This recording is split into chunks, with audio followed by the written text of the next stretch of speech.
Sa pagbabalik sesyon ng Kamara, nakidalamhati ang mga mambabatas sa panghuna ni House Speaker Martin Romualdez sa mga biktima ng Bagyong Christine. Tiniyak rin ng Kamara ang sapat na alokasyon para sa disaster response sa ilalim ng panukalang national budget. Yan ang ulat ni Mela Les Moras.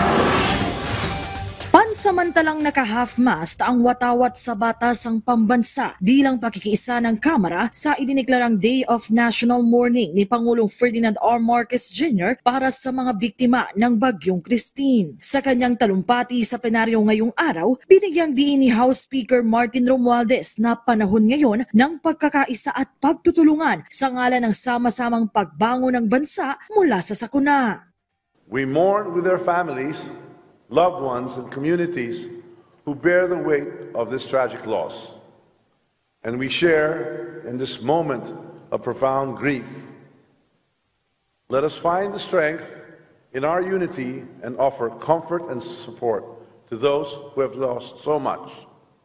May our heartfelt prayers and unwavering solidarity serve as a source of hope and healing in this time of immense sorrow.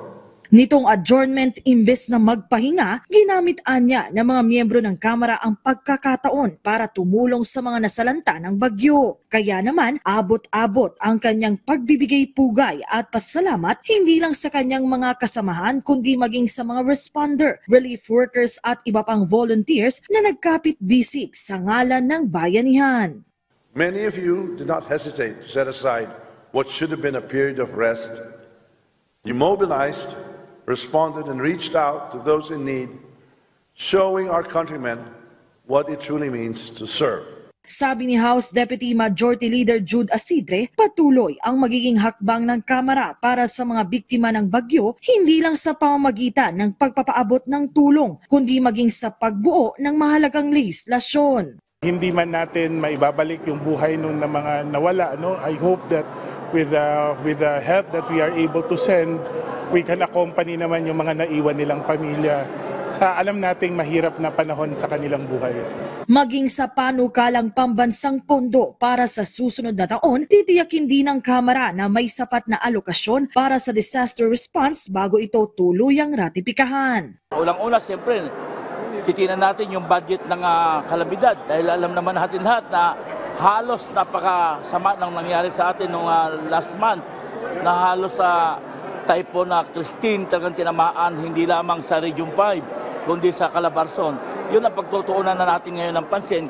Ayon kay Speaker Romualdez, bilang pinaigting na pagtugon sa mga sakuna, malapit na ring lagdaan ni Pangulong Marcos ang panukalang Ligtas Pinoy Centers Act na mag-uutos sa pagpapatayo ng mga pasilidad na magsisilbing permanente at storm resilient evacuation centers sa iba't ibang panig ng bansa, lalo na sa mga high-risk at disaster-prone areas. Pagtitiyak ng mga kongresista kapakanan ng taong bayan ang prioridad nila sa kanilang bawat hakbang dito sa Kamara. Mela Les Moras para sa Pambansang TV sa Bagong Pilipinas.